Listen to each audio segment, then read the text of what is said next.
Hi, everybody. My name is Greg Katz, and welcome to WeRSC's Inside the Trojans Huddle. Friends, Inside the Trojans Huddle is a game-like panel discussion with WeRSC columnists and staff writers. We start with the pregame show where we introduce our panel members of this edition of Inside the Trojans Huddle, and then give you the latest USC football news. First, let's meet this week's panelists. Marc Kulkin, WeRSC columnist who writes the Monday Morass, Yay or Nay, Sunday Takeaways, in addition to regular season football and basketball practice reports. Chris Arledge, former William Jewell College DB and team captain, and WeRSC columnist who writes the popular column Musings with Arledge. Erik McKinney, publisher and editor-in-chief of WeRSC.com, and Greg Katz, that's me, your host and moderator of Inside the Trojans Huddle, and a weekly WeRSC columnist who writes the obvious and not so obvious in IMHO Sunday. Before we kick off this edition of Inside the Trojans Huddle, here's the latest USC football news. On Sunday, the Trojans received a walk-on commitment for the class of 2022 from Ventura College five-star kicker punter Garth White. The 6'4", 200-pound White, originally out of Westlake Oaks Christian High School. Last season at Ventura College, he averaged 37.6 yards per punt. White is expected to battle incoming Australian true freshman Atticus Bertrams for the job. This Friday night, April 8th, Seattle Rainier Beach High School's Prep All-America offensive tackle Joshua Conerly Jr. will finally announce where he'll be playing his college football in the fall. Conerly will choose between the Trojans, Michigan, Oklahoma, Miami, Oregon, and hometown Washington. The formal announcement will be carried live on CBS Sports HQ at 6 p.m. Pacific time. WeRSC's recruiting analyst Scott Schrader will be at Rainier Beach High to bring you Conerly's post-announcement comments. And this past weekend, the Trojans hosted another large number of recruits on campus. Among the notables, reported by WeRSC Scott Schrader, were St. John Bosco five-star edge rusher Mateo Ugolele, Coppell, Texas four-star corner Braxton Myers, Los Alamitos, California four-star athlete DeAndre Moore, and local Bellflower St. John Bosco four-star corner Marcellus Williams, brother of USC's Max Williams, along with Bellflower St. John Bosco four-star linebacker Kingston Viamu Asa, San Diego Catholic Cathedral's three-star linebacker Victory Johnson, and Apple Valley three-star offensive lineman Raymond Polito. Former Trojans wide receiver Drake London, who is expected to perform his own private pro day in front of NFL scouts and teams on Tuesday of this week, canceled his workout and will reschedule his pro day for later this month. And this Saturday, head coach Lincoln Riley and his staff will hold his first high school coaches clinics on campus.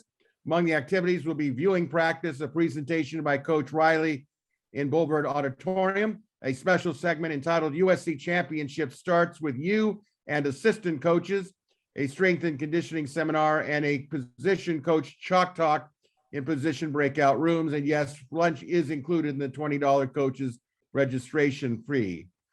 And finally, a celebration of life for the passing of inside receivers coach Dave Nickel will take place on Monday, April 11th at 10 a.m. at St. Mark the Evangelist Catholic Church in Plano, Texas. It's expected that head coach Lincoln Riley and members of his staff will be in attendance.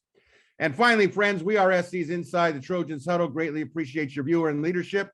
We appreciate and encourage those of you watching on site, like YouTube, to click on the red subscriber button, and the like button's greatly appreciated, and it's free. All right, it's the first quarter. It's time for kickoff. Let's get down to it. Panel, from what you saw or from information gathered, how would you best describe the second week of spring ball? What stood out in your mind within the limited information the media can assimilate? As always, our leadoff hitter, Marc Kulkin, tell us what you know. Things are serious. There's no goofing around. You better know your plays. Otherwise, you're not going to get gold plated, and you're probably not going to be on the team by the end of spring. What we learned by the end of last week was, and I think it was summarized on Saturday in our Zoom meeting with Coach Riley, was things are different. You know, we've heard a lot of lip service in the past, you know, competition between the players, and we're going to install some discipline. it's a lot different now. When you have players literally mocking, and I don't know if they were trying to do it on purpose, it just kind of happened, but mocking, what the play calls were coming out of the room were, you've got problems. So I think a dose of reality was really set in for everybody, from at least for the media. They got a sense of the team knows that there's a new sheriff in town, and Clay Helton and his band of deputies are gone. So we'll see if the team continues to gravitate towards these changes. So far, it's been really positive.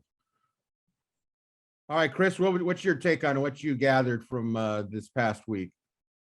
So I'm also excited about hearing about the changes and accountability and the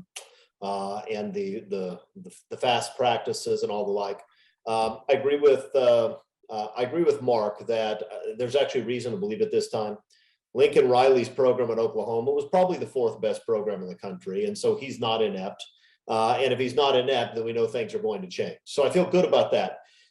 2 other things that jump out at me. One is the coaches are talking very positively about the offensive line. And that's nice to see. It doesn't surprise me that much. I think there's a lot of experience there, and those guys made big strides last year.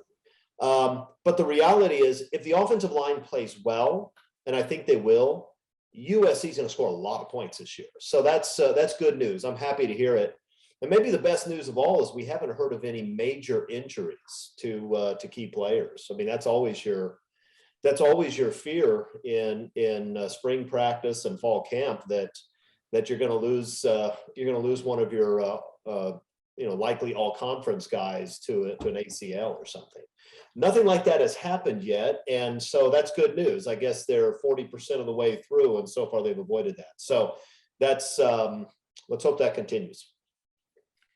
Erik, what's your thoughts on after the completion of second week of spring ball? I think the most fascinating thing about this spring is it's the first one I can ever recall where the idea of like, is this player getting better? Are these players improving? Is so far on the back burner, to where so much of the talk is how healthy is the program, and what can you do to kind of fix that? And I think Mark alluded to it, Chris talked about it. That's kind of what the key was here. It was, and not the first time that Lincoln Riley has talked about this, but after practice on Saturday, this most recent Saturday, he really got into kind of, again, the accountability thing, everything at a championship level. This is how it's going to be, or else you will not be here. And it's never really been put in those terms before. And we've seen, I believe, 20 scholarship players have hit the transfer portal this offseason, and not all of them pushed out, but a good majority kind of seeing the writing on the wall and heading somewhere else, either if they didn't fit in or didn't want to try, to do what's being asked of them now. And so I think that is what it is this spring. And week 1 to week 2 to week 3 to week 4 and 5, it's all going to be similar in terms of that. There isn't going to be a lot different in terms of what we're learning. It's, can you buy into the program? How well are you following these rules that are being established and trying to be put in to this program? Because the one thing, I think the biggest thing that we've learned about Lincoln Riley, he's not here to mess around. He recruited a very small number of these players to where he specifically said, yes, I absolutely want you on this roster going forward. And I'm struck by, I don't even think those guys are necessarily guaranteed if they don't live up to what he kind of wants there. So again, he's sort of beholden to nobody at this point in terms of, well, we got to make it easy for this guy to be able to see playing time, or we have to, change the rules here. It's my way or the highway for Lincoln Riley so far. And I think that's sort of the biggest thing for spring, is setting this culture. And you get 15 practices to do it, plus the off-season work, plus the extra work that the players are putting in. So that to me is the biggest thing of spring. That's going to be the answer after the 3rd week, the 4th week, the 5th week, because going through these practices, they're going to get better. They're going to start understanding the offense, the defense, the scheme's going to come in, and you're going to see, I think, a lot of what people saw at Oklahoma, which is, again, that dynamic offense and a defense where when everyone's healthy and playing, did some pretty good things. So in terms of who's better and who's starting and all that stuff, there's still so much time to figure that out. And I think you're gonna hear a lot of new names over the summer off season and into fall camp. That's sort of secondary right now to elevating the health of the program overall this spring. No question about it. I took different dimensions of it. First of all, on the offensive side, I got good vibes that they think the offensive line is coming along, that there's a lot of enthusiasm, a lot of energy. And Lincoln Riley even said, this last Saturday, I'm having so much fun. I wish it wouldn't end. So from on the field, apparently things are going quite well in terms of the motivation of the players, the enthusiasm. And I think there's still a lot of questions on defense based on if you listen to Arledge Grinch, a lot of times coaches, of course, are going to talk down, but I don't think this is the case. I think he really is, when he says we got a long way to go, I think based on what we saw last year's defense, there is a long way to go. But I mean, there has been performances that have leaked out that Tuli Pelotu has been doing well, and some of the other returners have been doing well. So I take that as a plus. One of the things I thought was fascinating was that I thought for the first time I sensed, based on what Lincoln said, is that this culture change has not been quite so easy as maybe the public persona might have been. He said, it was a little rough at the beginning, and that, it's still a work in progress, which tells me that the weed and seed is still happening, that players we're seeing maybe right now in the spring, we're not going to see after spring. And I do want to hit on something. Erik wrote a really nice piece today.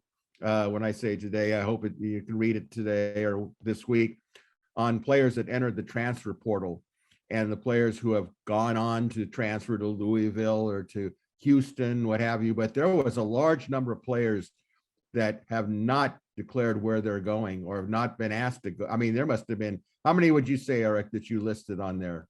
Well, so 20 scholarship guys in, and Brandon Campbell and Ty Buchanan on Monday announcing make 11 that have announced either committed or enrolled at wherever they're headed next. Yeah, I think that's important because after spring ball here, there's going to be players that are going to leave. And I think if you look at the players that haven't, let's say, caught on to somewhere else. Now, it's possible that some of these players are getting their degree in May, and then we'll choose. They want to make sure they get their degree before they transfer. So that's a possibility. But it's going to be fascinating. But I think where we are today in spring ball is about where I thought they would be. A lot of energy, a lot of weeding and seeding. We've seen a couple of tweets. I think Marc brought it out on one of his columns, showing a great pass from, I think it was Miller Moss to Michael Epps, the great one-handed grab in the corner of the end zone. So there's some little bits of information we can see, which is a good thing. I think we all want to see that. Of course, we'll see it all on April 23rd at noon from the Coliseum for the spring game. So let's move on here. Second quarter. Now, this is really a good one. We'll start the second quarter with this question, panel. As previously mentioned, this Friday night at 6 p.m. Pacific time, CBS Sports HQ will show live the announcement by Prep All-America offensive tackle Josh Conerly Jr. from Seattle, Washington, who will announce his college choice from USC, Oregon, Washington, Michigan, and Oklahoma. So my question to you is, where does he sign? And if you think he's signing for USC, what impact on Friday night will his announcement make for not only what remains of the transfers of class of 2022 or class of 2023? Erik, you're hands-on the recruiting. So what's your call on Josh, and what's going to be the impact one way or the other? Josh, I'll say kind of the same thing as when Caleb Williams was going through his. It's USC, I think, until it's not. If there's a last minute change, there's some talk about Oregon kind of getting back in the mix and making this late push here, and that's going to be interesting to watch. I think USC has done a really good job recruiting him. This staff clearly made him a priority, made him feel like a priority, and I think that's been big. And there's no offensive lineman coming in. I mean, USC can go back to the transfer portal and bring some guys in, but when you can be the only prep offensive lineman in a class, I think that sort of sends a message about how much you're needed and what you can do when you get there. And yeah, if Josh Conerly comes to USC, he's in the mix to start right away. And I don't think that's necessarily a guarantee that he's jumping Cortland Ford at left tackle and playing there. But USC needs to bring guys in to push those starters, because we've talked about this offensive line this spring, and the coaches, yeah, they feel good about that first group, but it's also clear that they don't have that 6 through 8, 6 through 10 to really push them. They need to start being able to line guys up behind those starters and really give them a push. And that's developing that second group of guys. And then in turn, that pushes that first group of guys. Now everyone's kind of moving forward at the same time. So the idea that a true freshman is going to come in and walk over Cortland Ford and play at, start at left tackle right away, that's probably far-fetched. The idea that you bring him in with the goal of doing that, I think that helps everybody. And I think that's kind of a big selling point for him. Now you've got the right tackle spot where Jonah Monheim's playing there this spring, and sounds a lot like Bobby Haskins is going to get a look both at right tackle and at left tackle when he's healthy enough to start going. So you start lining guys up in that second team to kind of push there. But no, the idea for Josh Conerly at any program is going to be, hey, you're going to come in with a chance to start this season as a true freshman. Okay, Kulkin, you follow recruiting as strong as anybody. Where is he signing with SC? And if he does, what's the effect? Oh, I think people will think that he's going to sign with SC. I mean, that's where all the crystal balls are kind of rolling in, so to speak. And it's a great sign that, SC they're back on the map. They're getting the 5-star offensive lineman. If they don't, it's how much credit do you want to give to Vianney going up to Oregon, because that's probably where he's going to end up if he doesn't come to USC. I'm with Erik to the point of, he's the type of guy who comes in because he's got the ability to play sooner rather than later. You don't want any offensive lineman. I don't care if you're at Alabama, Ohio State, wherever, coming in and immediately ready to step in to a left tackle or even a right tackle position. That's a coveted spot. You're protecting your quarterback. Josh Conerly is coming in to add depth to 6 through 8. And if he's able to be one of those guys who can step over, a Bobby Haskins who's coming in to, maybe play that 5th or 6th spot, that's great. That's what you want a Josh Conerly for. To the other point that Erik brought up, you're the only guy that USC is recruiting for the offensive line class. So you're already high value.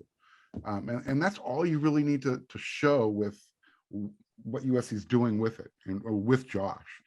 Other than that, I don't think you're going to get anybody else out of the offensive line class. I think are out of the portal, I should say. They've got a solid 5, 6 starters that they can go to. You bring in Josh, you now potentially have 7 adding into the 8th, 9th guy that they want. You want to have 2 deep. You've got 13 guys on scholarship now. You bring them in, you've got 14. You're good for 2022. 2023, you start loading up again. But what it is, hey, USC is, we put in a 1st-round draft pick with Austin Jackson. We did it with Elijah Vera Tucker.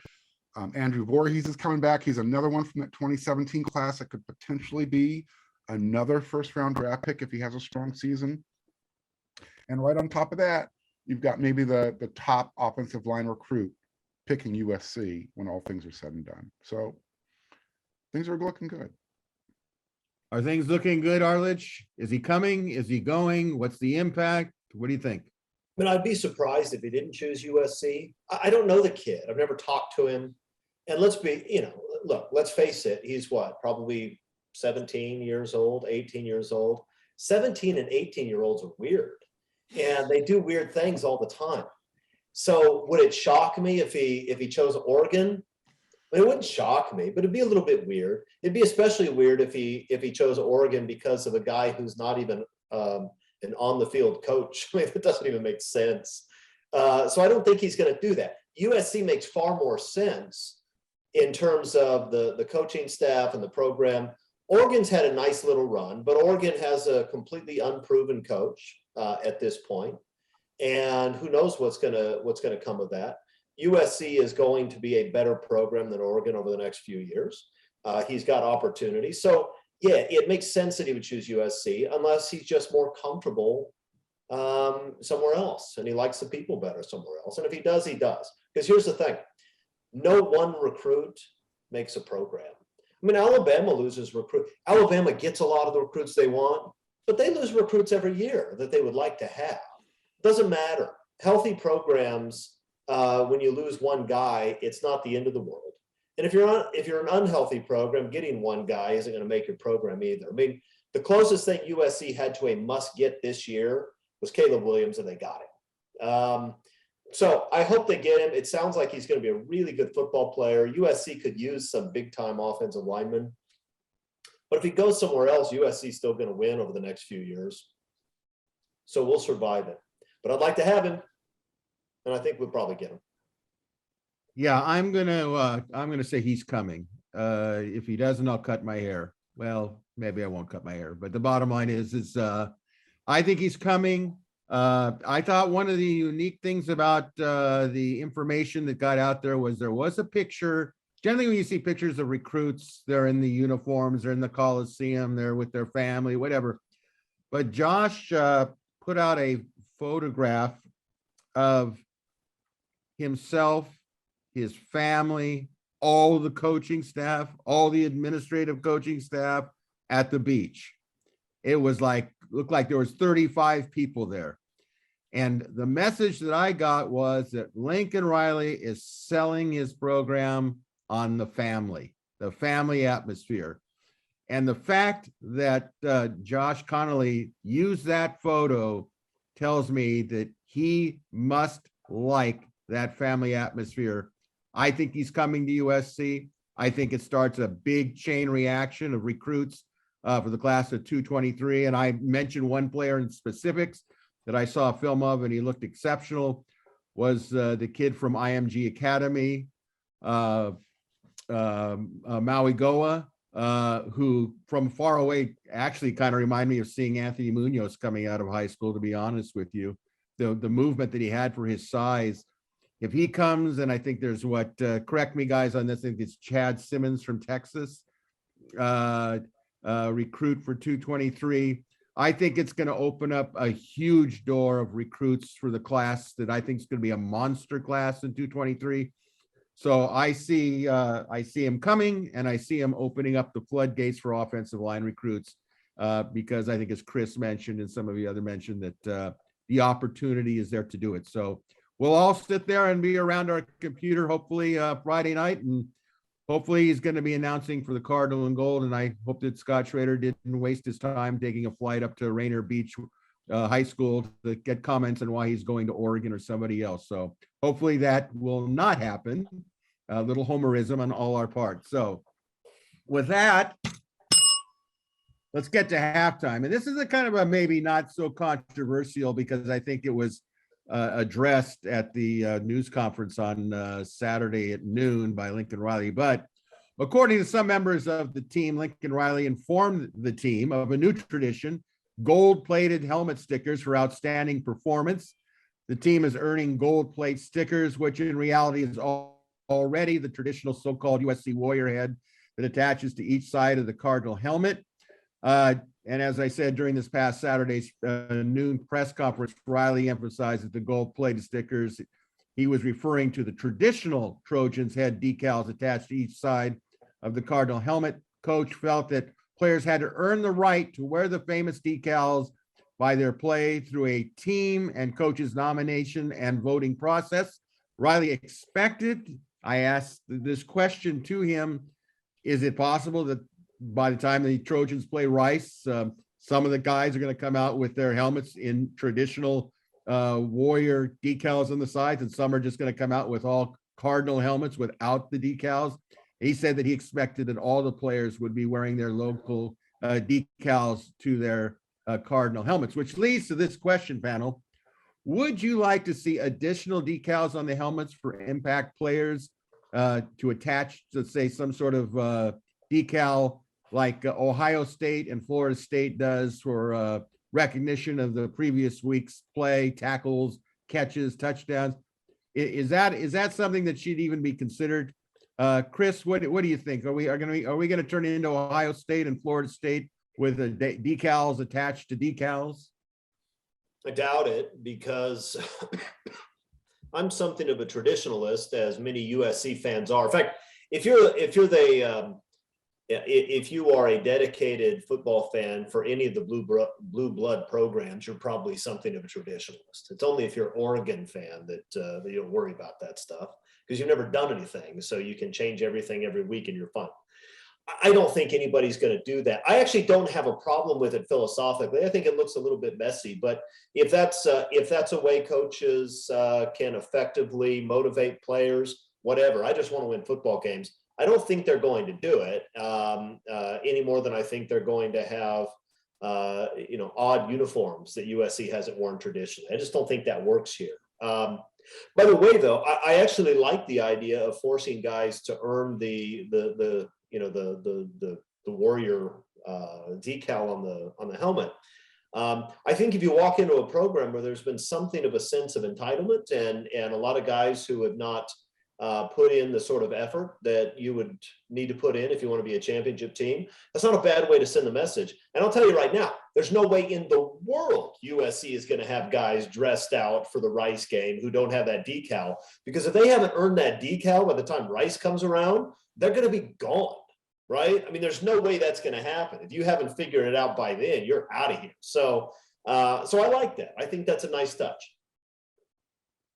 What do you think, Eric? Decals on the helmets? Get rid of players that aren't going to be wearing the traditional logo. They're not coming out of that tunnel, according to Chris Arledge. Oh yeah, you get them with NFTs. People can bid on them from the stands during the game. They'll be applied between the quarter breaks. This is great. No, it's not. I mean, Lincoln Riley in his explanation went into talking about how this is one of the most iconic programs and uniforms and all of it in college football history. He is not then going to turn that on his head and say, and we're changing this, and this about it. So no, this is as big of a change uniform related as I'd expect right now. And I'm with Chris. I think it makes a lot of sense. I mean, you have Ohio State, I believe, starts with the true freshman with the black stripe on their helmet, and they get that taken off. Nebraska earns the black shirts on defense. So there are a few things like this that don't change the game day look, of the uniform and all of that. And yeah, I think it makes a lot of sense. We talked about guys leaving via the transfer portal this offseason. This is another way to get guys who were already on the team and kind of absorbed Lincoln Riley coming in to now turn that a little bit and say, no, you still need to earn your place on this. You don't just get to say, well, I'm not going to go in the transfer portal, so I get to stay on the team. There's still some earning involved in that this spring. And he said, and again, recording this on Monday, he said on Saturday, they hit kind of low double digits there. So it's not as if they're just firing these out of a t-shirt cannon all over the roster and 50 people have them, through the first 2 weeks. It sounds like you've got to kind of prove yourself there. And because the guys who are playing close to the line of scrimmage have those padded helmets on, it's tough to see those. But from the guys in the secondary, we've seen Taj Washington with one at wide receiver, Max Williams, Mekhi Blackman. Those are a couple guys that have them early so far. And you'd expect with that veteran offensive line, likely a few of those guys have them as well. And as you both have said, Lincoln Riley said, yeah, but by Rice, we've all got him. You've got him or you're not here. And that's certainly an easy thing to see happening. Can you see it happening, Mark? Yeah, well, first of all, the only thing that was controversial was, Greg, was you calling it a Spartan head. So you're going to have Okay, I knew this was coming. I was prepared for this snarky comment by you, Kulkin. Don't think it's going to go unresponded to. I'm just telling you ahead of time. And don't think that your little buddy Arledge on top of you there. It's like this is Hollywood Squares is going to come to your rescue. Wait a minute. No, Arledge is moving his lip. That's a bad sign. That's a bad sign. Katz, already. I'm not going to let you get away with that. You're not going to let me get away with it. I've been on my best behavior this entire program. I didn't say anything about you not knowing what USC's mascot is. I didn't say anything about you thinking you're. All right, let's release here comes the Kraken. We released the Kraken. Now I only have myself to blame on that. That's right. That's right. I'm old enough to be your father. Have some respect. Okay, Greg, continue on, please. Continue on, Mark. Now that you opened up the Arledge is now finally awake. Yeah, Greg, you're gonna have to pick your battles much wiser. Okay, but yeah, another one. I'm old enough to be a dad. Go ahead. You know what? I love this idea. I wrote about it in my Monday Morass that, it just earning a scholarship isn't enough anymore. Erik, you mentioned it. You have to kind of reaffirm that you've earned the right to that scholarship. So if that means earning your Trojan logo decal to put on your practice helmet means you've passed the test, you're not being forced to ring the bell and leave. But that's a good thing. Because a lot of the players just getting to USC was enough. You heard, I'm happy to be a Trojan. Well, that doesn't hunt anymore, and that doesn't win championships. Lincoln said it. It takes more than 20 hours a week on what you're allowed to do. You got to put in that extra effort, and that's what they're looking for. So I think what's going to be real interesting, and the final question I asked was, what if players continuously nominate somebody to be gold-plated, but the coaches don't put that thumbs up and throw that logo out there? Good point. That's an interesting dynamic that the coaches are going to have to play with, because that's right there. That's telling me that that person came in with the other guys. We see some growth, but the coaches might not. So I think it's a great idea. And what Erik said at the very end, the coaches aren't going to put any of these players in a bad position. You're not going to see anybody standing on the sideline who hasn't been gold-plated. So go ahead, Greg, defend your Spartan comment. I'm gonna take the high road after that comment, Kulkin. You are now on restriction to going to Cantor's Delicatessen for 1 year. There is no more matzo ball soup for you or corned beef sandwiches. So you're just gonna have to suck it up. I'll survive. All right, now let me just say this to you. Initially when I heard, okay, we're gonna put the stickers on, you have to earn it, I'm all for it. Then I said, I was kind of like Arledge. I said, you know what, if they want to put a little reward sticker on there, maybe that's not so bad. I think there's going to be a lot of advertising on uniforms the way they're going at some point. But then I said, I like what Nebraska did with their black shirts and that sort of stuff. Can you imagine a player coming out on the field against Rice not having those stickers on his helmet? How embarrassing that would be. That's you're standing out. Like, why doesn't he have his stickers on there? And I would think that, to me, as a former coach, there is nothing better motivator than to saying, okay, you can come through the tunnel. You're just not wearing those stickers. And 70,000 people are going to see you're not wearing them. So you might want to reconsider how much dedication and extra work you're going to put in, because once a couple of players would have to go out on that field without those stickers on there, I think that they would catch on real quick. What I don't want to see is I don't want stickers being attached on there because we're saying, well, we just can't come out there with some guys not having them.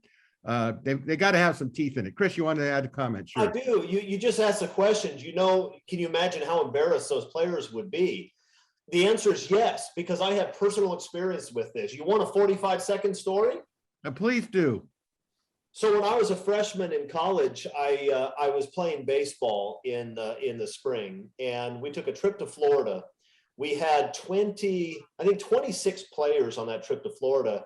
They just bought new uniforms. There were 25 uniforms, and the new ones, the gray ones, they were nice. And then we had these old light blue uniforms that looked like the old St. Louis Cardinal uniforms.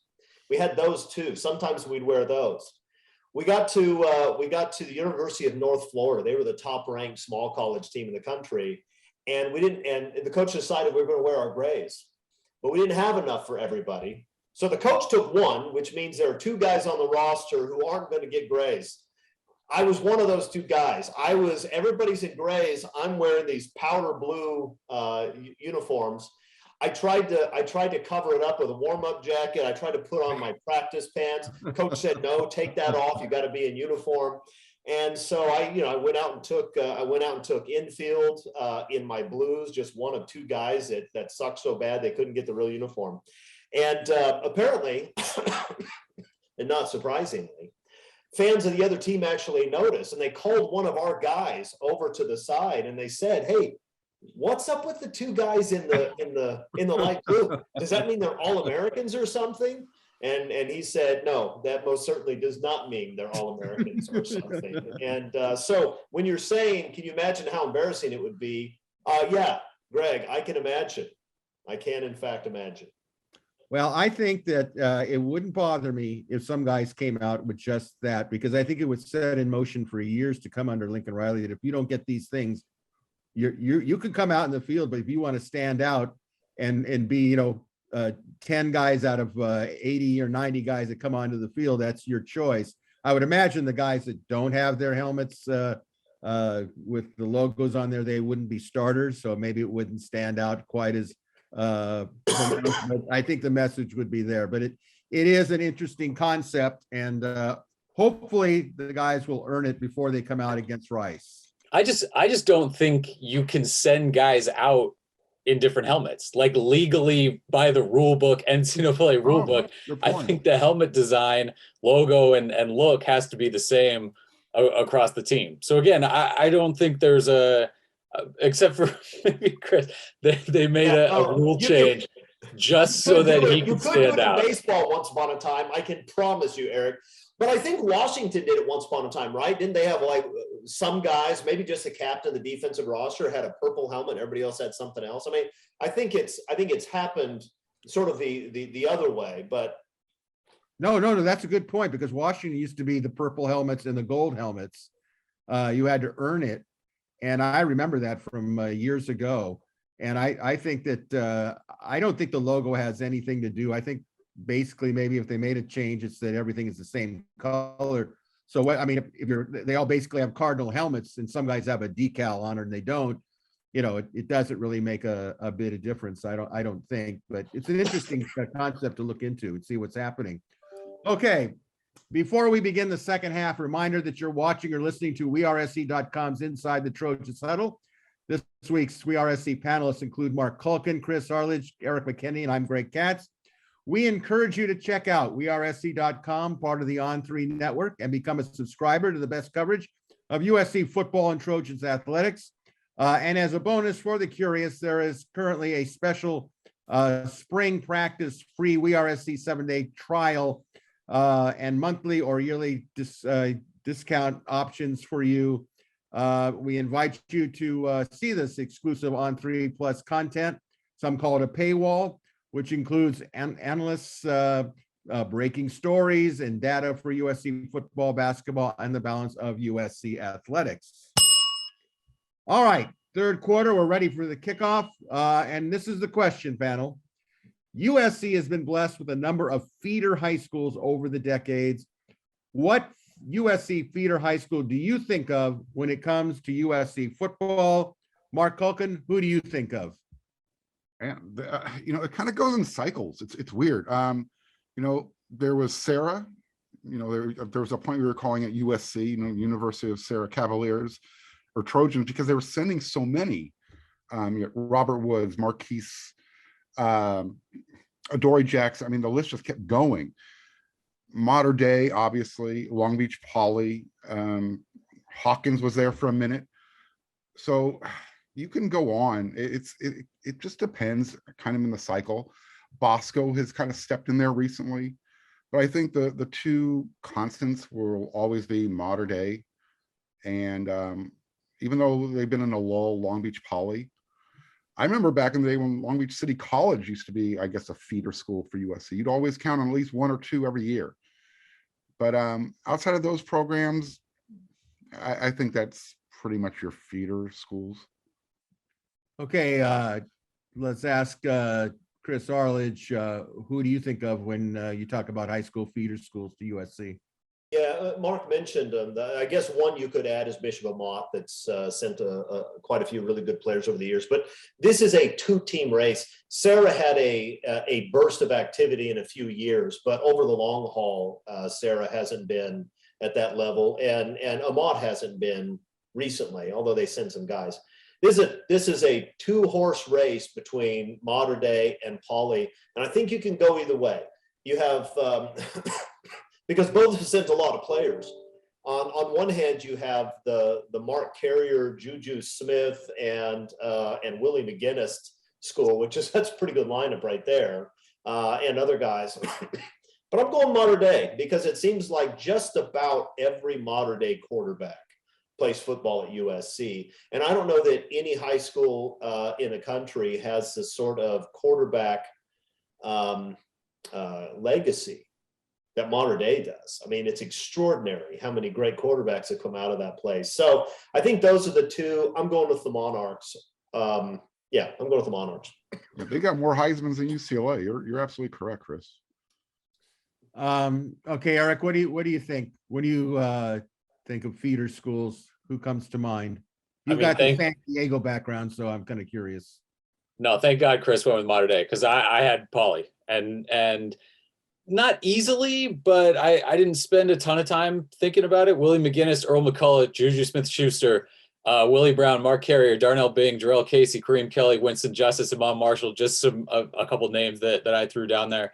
And I think that it's, and then you've got guys kind of in the future too, where they've got a commitment from Jason Robinson and going after Dylan Williams in the 2024 class. So maybe seeing something of an upswing back there. And then off the field too, if you want to put Snoop Dogg in there, how important he can be if he's carrying the torch for USC. I know it sounds silly, but if you have guys like that off the field who help your brand and push it, that's something that can really help with recruiting too. So just kind of those names. Yes, Mater Dei has guys and you can throw them up there with anybody, but I think it's important that Poly is good and USC has a presence there at all times. Well, I think it's interesting because I looked at the question as over the decades, and I think that you've all hit on some good points. I think the Sarah connection certainly is there. It's still functional. Mater Dei from back in the 60s, they sent a defensive tackle, Steve Plutoric. Remember Bruce Rawlinson, their coach, played at USC. It's been ongoing, and a lot of the players they have sent within the last generation have been really big names, Heisman Trophy winners. Chris mentioned, of course, the quarterback legacy, and let's not forget at one time that Bryce Young was committed to USC, a Heisman Trophy winner. So, I mean, it could have been absolutely over the top. I thought one of the interesting things was I too think that Mater Dei is the one that I go with when I think, and Long Beach Poly, I think is making a little bit of comeback. I know the Trojans are recruiting some players right now that they think they have a good shot at Poly. Of course, the demographics of Southern California, ebb and flow to the Inland Empire and what have you. But I thought one of the interesting things about this feeder idea was that at the clinic they're going to have on Saturday, part of the seminar, and that's why I brought it up in the Trojan News, was talking about USC championships. And because it's a football clinic, I assume they're talking about national championships. And they're saying USC championships and assistant coaches, which I took it as to mean that assistant coaches having a connection with the high school people. And I think if they're going to have a big high school turnout at this clinic, they're basically saying it's up to you, the feeder schools of Southern California, to help make us championships. It all runs through our assistant coaches and you, and we want to make that big connection. So I took that as an interesting thing to reinforce and to bring in new people to say, hey, USC is Southern California's high school program, feeder system. UCLA is Southern California's high school program. What do you mean by that? Well, I'm going to do what you do in law. I'm going to answer a question with a question. What do you mean by that? Well, I just think that UCLA. Did you notice the pause there? I actually got him to pause for a second. It just seems to me that if you're talking about high quality high school level football, that I think that UCLA is been providing that for some years now. Arizona State take that away from Arizona State wants a part of this argument too, Chris. Come on now. You guys They're are producing a different type of talent at Arizona State. Okay, Eric's about ready to chime in. I can see the wheels are turning. Eric, did you want to add something? No, I mean, at the risk of turning the two of them against me too, I'm jumping in with you. It absolutely is important that USC is good and has that established relationship with local high school coaches. High school coaches do not want to send their players to USC and watch them go 4-8 and maybe sign as an undrafted free agent in the draft. They want to send their players to USC. They want them to do well there. They want them to win a bunch of games and do well in the draft. If USC is good, hey, obviously, it makes recruiting that much easier, but these coaches will work for USC to send their players there. They want to see them stay local. They want to see them do well. They want that pipeline because guess what? That helps them bring kids in from 7th grade, from 8th grade into their programs when you have that direct path to USC and a USC program that is winning. So yeah, I'm with you in that feeder schools are important. It's good that in Southern California, you have a few of those programs that are consistently good and will consistently send guys to USC. And so seeing that's something that we absolutely have heard from high school coaches since Lincoln Riley has taken over. There is this feeling of, thank God. Riley made a comment some months ago about how there is pressure in California to go to USC, that's where that's where high school coaches, high school players feel like they should be going when USC is good. And it's only when USC decides to shoot themselves in the foot over and over again for multiple years that breaks down. But there's no question that when USC is strong, I mean, Riley said when Pete Carroll had it going, coming from out of state and going into California to try to pull a guy out, that's you got to spend a lot of time and effort, and usually it's just not worth it. So I think we all understand the importance of the feeder schools, and the truth is, if Lincoln Riley does his job well, he's going to get the pick of the litter every year. None of us even mentioned Centennial, and Centennial puts out the best player every year in the state of California. So, and USC's been gobbling them up recently. So Mark, for those of you that are not familiar with Southern California, in the high schools and the powerhouses, when Mark says Centennial, there are a number of Centennials in Southern California. He's referring to Corona, California Centennial High School, just so we have some sort of, I mean, there's a Compton Centennial, et cetera. Go ahead, Mark. I'm sorry. No, that's all. I was just piggybacking on what Chris was talking about. There's just so much pressure, so many programs locally that could potentially be a feeder program for USC.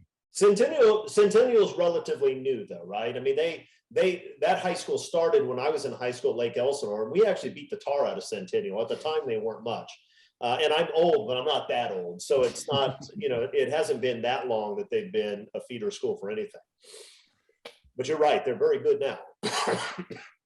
Well, one thing I think we can all agree on, USC is representing our area. And when you talk about areas and, regional rivalries, when SC plays Ohio State, it's California versus Ohio. And people like that. I like it. I think most people like it.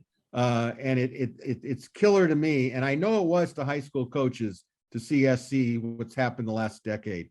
That's why, as Eric mentioned, I think there's a rejuvenation of, okay, we got somebody who can drive this Maserati. Let's go after it. And like I said, this coach's clinic is just not a normal clinic under normal times. It wasn't that way when Pete Carroll first started having his.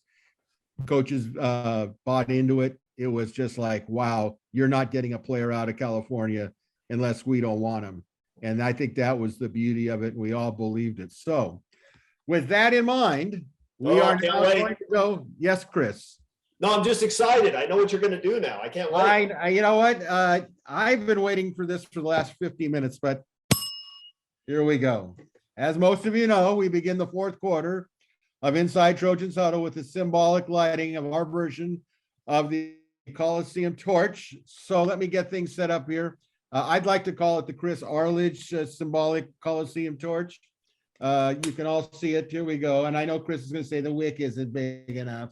For those of you just buy a new candle. No, look, I think we should call this the Spartan Flame. I think it's a great part of the show. I'm very excited to be a part of it. But honestly, don't you think this, and I know people can't see this around the podcast, don't you think this top part here looks like the Coliseum torch? No, not really. Yes, it does. Don't tell me No, no. it doesn't. Look, ask the Come other two on. guys. They'll be honest with you. No. Well, Mark, Maybe you with a think- little paint. what? Okay, see now Mark is a little bit more reasonable. A little bit of paint I can go with. You know, Chris always relies on Kulkin to be his little parrot, but I know Mark is better than that. Mark is his own man, and he came. I'm proud of you, Mark. That was a good response. So anyway, we have now lit the torch. Okay, so I'm going to move that off to the side, and hopefully it doesn't burn a hole in my table. So let's get to it. Fourth quarter, we asked this question. Over the generations of USC football, the Trojans have obviously had legendary football players. Name your top three nicknames in Trojans history and rank them 3, 2, and 1. 1 being the best nickname that you think USC has ever had. So we'll start off with Erik. Who are your top 3 nicknames in USC football history? So I'm going to start this by acknowledging that I probably missed a ton, and I'm looking forward to hearing everybody's. I'm going to give you 4, but only 3 count because the 4th one's not really a nickname. I think that Troy Polamalu should have had a nickname at USC. He's the kind of player that absolutely needs one, but I do love the idea that you can call him just Troy, one name, and if anybody earned the right at USC to be called just Troy, it's him. And so I think that works for him, although clearly not a nickname. Top 3. No, stop. Cheers to that. Cheers to that. Wait a I'm minute. just wondering- what do you mean? Eric's- No. I got a tip of the hat from the flame. As like a drinking salute, and you're going to come down on me because no. That was It's not a nickname. Arledge. Eric's first nickname is not a. I mean, it's Off the his board. name. It's his name. It's not a Yes. nickname. Yes. See what happens, Eric, when you get in the express lane with more than 3 items. You I'm cause giving problems. 3 nicknames. I wanted to bring up the nickname discussion with someone who did not get a nickname that I feel like would have, earned a spot. You wanted to lead the nickname discussion with a guy that didn't have a nickname. I get it. That's fantastic. Look, last week I agree with kicked Arledge off. on that one. I got to agree with Chris on that one. You make a good point, counselor. Go ahead, Eric. Last week, I kicked off a discussion of 3 players who needed to do well with 3 players who I felt did not need to do well. So at this point, I'm off the rails. I go wherever I want here. The 3 nicknames. Number 3, Jaguar John Arnett. That Good one. right? Good one. Good. Number 2, Juju Smith-Schuster. This is a guy who took the name John Smith and turned it into one of the most exciting nickname players, I think, in USC history. Number 1, Richard Wood, Batman. There's a lot of, the Batman meme. I'm Batman in the dark, grovelly voice. This is a guy who can say that and mean it. Probably the only guy out there that can do that. So that's my run through of the top 3 nicknames, plus just for Chris, a number 4 non-nickname nickname. Well, I think that pretty much sums it up. Now, okay, Mark, give us your 3 nicknames. Actually, I'm going to pull an Eric. I got 4 also. So Go 5. He didn't have 4. He had 3. actually, the 4th is the one that actually never showed up, and it was part of Pete Carroll's first recruiting class. Frankie the Flash Candela. He was supposed to be, this really quick, ultra shifty, quick, kick returner. He never showed up. He never got here. So in my order, number 3, BMW. Enough said. Number 2, Keyshawn, because if your name is Key, that's pretty cool. And for me, it's got to be Groot's. In today's name, image, and likeness era, I mean, Groot's with the tackle, I am Groot.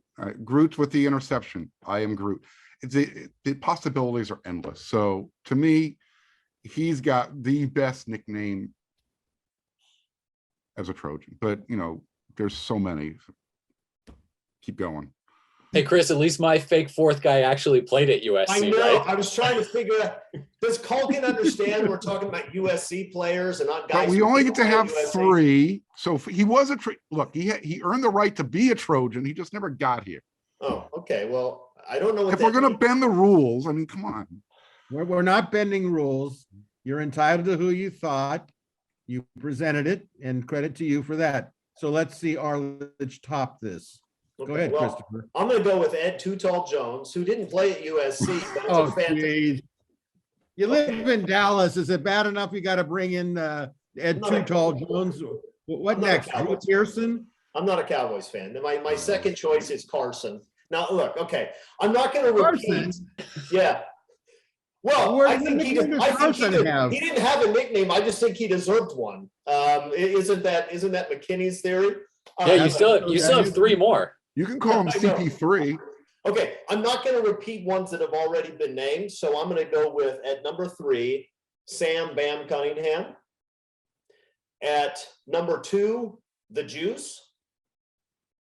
And at number 1, 2 guys, because the nicknames have to go together. If they don't go together, they don't make any sense. I know where we're going here. Of course, Thunder and Lightning. Absolutely. Absolutely. So you stand by those 3, right? Yeah, In that order. it's the best I've got. I don't have another answer for you, Greg. That's You still have okay. 4 or 5 more. No, I'm done. All right, I'm going to give mine. This is a tribute to a number of guys, but it's under one title. I'm going with the Wild Bunch at number 3. Okay, the original Wild Bunch and those group of defensive linemen. Number 2, Richard Batman Wood. I think that even during the time that he played, it was a beautiful nickname. It's endured over decades. But my number 1 is actually Chris's number 3, I believe. I'm going with Sam Bam Cunningham. That name of Bam is so right on for the way he played when he collided with linebackers as a fullback and what he did running the ball and the collisions that he had and watching guys drop like flies. To me, he lived out Bam Cunningham. When you say Sam Bam, you almost, anytime he's referred to, you hardly ever hear Sam Bam Cunningham. You hear Sam Bam.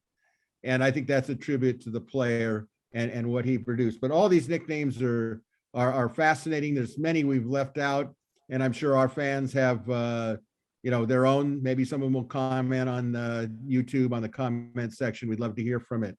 So with that in mind, we're going into overtime. We're going to make it a brief overtime question answer. Again, viewers or listeners, if you'd like to submit a question that we can answer here on the Inside the Trojans Huddle, just go to either the Gary P or We Are SC members message boards. From there, you'll see the topic thread regarding questions from Inside the Trojans Huddle. Now, to this question, it's almost a series of questions. Guys, feel free to jump in, no particular order. This question is from Eliminator 207 in Valencia, California. In his interview this week, Riley said a lot of players were going above and beyond the 20 hours per week of practice to get reps in. How many player-led practices are being held during this practice period? Which players are leading them? Are they well attended? Are they held on the practice field without media or public presence? I'm interested to know which players are going above and beyond the truly being team leaders. All right, who wants to jump in on this one? I took this to mean you get 20 hours with the coaches. That doesn't include film study. That doesn't include some extra, weightlifting if you want to do that, physical therapy, going over those kind of things. That's what I took from this. This is not a fully organized team practice in between the practices that they're having. So I think that's kind of what he's talking about. If you only put in 20 hours a week dedicated to football, you're not going to be good enough. And so when you hear guys talking about, they go to practice, then they watch film of that practice and previous practices for 8 hours after that, they've gone way over, their allotted time of football related activities for that day that the coaches can be involved in. So that's kind of where that extra time is coming from. I threw out a couple names of guys who have the gold-plated helmet so far. Those are the guys that are doing this. I mean, those are the guys early on that are kind of going above and beyond. And I think it's been interesting. Lincoln Riley has said a couple times, yeah, we've identified guys and had conversations really with players that we think are going to be team leaders and be able to carry that out.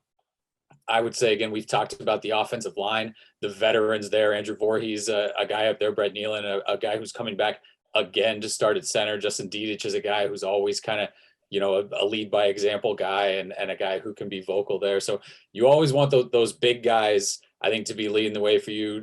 Tuli Tuipulotu is not a guy who's going to be vocally out there, but he will put in every bit of every second of work that he can throughout there. There's a reason that he has made a incredible impression on 2 coaching staffs that have come in recently here. So again, that's what I'm taking. Caleb Williams is a guy who understands how to put a team on his back and become a leader there.